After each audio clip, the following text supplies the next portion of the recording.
So, జనరల్‌గా fever ఉన్నప్పుడు ఎట్లాంటి ఫుడ్ తీసుకోవాలి, ఎట్లాంటివి అవాయిడ్ చేయాలి అనేది అందరికీ డౌట్ ఉంటది. సో, ఫీవర్ ఉన్నప్పుడు ఏంటంటే బాడీలో మెటబాలిజం చాలా ఎక్కువుంటది. టెంపరేచర్ హెవీ ఉన్నప్పుడు నోరు చేదుగా ఉంది అదనిపిస్తది. ఆ టైంలో అపెటైట్ కొంచెం తగ్గుతది. బట్ మెటబాలిజం ఫాస్ట్‌గా ఉంటది. అండ్ ఇమ్యూనిటీ ఎక్కువ గట్‌లోనే రిసైడ్ అయితది. మన డైజెస్టివ్ సిస్టమ్‌లోనే ఎక్కువుంటది. సో, ఫుడ్ ఇస్తేనే ప్రాపర్‌గా మన ఇన్నేట్ ఇమ్యూనిటీ, మన నేచురల్ ఇమ్యూనిటీ అనేది మంచిగా వర్క్ చేసి వైరల్ ఫీవర్స్ అనుకోండి కొంచెం తొందరగా తగ్గడానికి హెల్ప్ చేస్తది. సో, ఎట్లాంటి ఫుడ్ తీసుకోవచ్చు అంటే కొంచెం ఈజీగా డైజెస్ట్ అయ్యే ఫుడ్.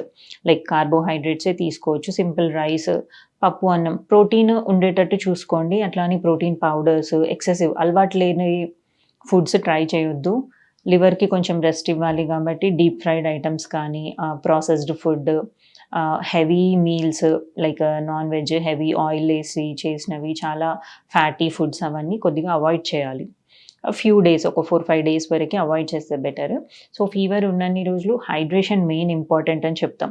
ఎనీ ఫీవర్ దేనివల్ల వచ్చినా సరే వైరల్ ఫీవర్ అయినా, అది మలేరియా అయినా కానీ, బాక్టీరియల్ ఇన్ఫెక్షన్ వల్ల వచ్చిన ఫీవర్ అయినా డీహైడ్రేషన్‌కి చాలా హై ఛాన్సెస్ ఉంటాయి. సో, డీహైడ్రేషన్ అయితే ఏంటంటే ఇంకా కాంప్లికేట్ అయితది ఫీవర్. దానివల్ల ఇంకా వేరే వచ్చే కాంప్లికేషన్స్ పెరిగే ఛాన్స్ ఉంటది. సో, డీహైడ్రేషన్‌ని కరెక్ట్ చేసుకోవాలి. సో, డీహైడ్రేషన్ కాకుండా ఏంటి అంటే ఎక్కువ ఫ్లూయిడ్స్ సిప్ చేస్తూ ఉండాలి.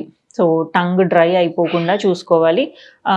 ఫ్రీక్వెంట్‌గా అంటే 15 మినిట్స్‌కి, 20 మినిట్స్‌కి, హాఫ్ ఎన్ అవర్‌కి ఒకసారి ఒక 400 ఎంఎల్ వాటర్ తాగడము. And apart from water ORS powders 1 litre వాటర్‌లో మిక్స్ చేసుకొని ఫ్రీక్వెంట్‌గా సిప్స్ తీసుకోవడము. కోకోనట్ వాటరు, బటర్ మిల్క్‌లో కొంచెం సాల్ట్ వేసుకోవడము. ఆర్ కొంచెం ఇట్లాంటి వెదర్‌లో అయితే జీరా వాటర్ గానీ, అవి కొంచెం వామ్‌గా తినాలనిపిస్తే సూప్ ఫామ్‌లో తీసుకోవచ్చు. డీటాక్స్ వాటర్ లాగా జీరా వాటర్ అవి తీసుకోవచ్చు. సో, ఏదో ఒకటి కంటిన్యూయస్‌గా సిప్ చేస్తూ ఉండాలి. సో, హైడ్రేషన్ అనేది వెరీ ఇంపార్టెంట్. దాని తర్వాత జనరల్‌గా బ్రేక్‌ఫాస్ట్‌లోకి ఇడ్లీ కానీ, ఉప్మా కానీ తీసుకోవచ్చు. దోస కొంచెం వితౌట్ ఆయిల్ అవి తీసుకుంటే బెటర్.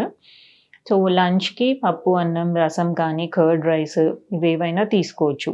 సో, మీ కంఫర్ట్ ఫుడ్స్ ఏవైనా ఉంటే వాటిని ప్రిఫర్ చేయండి.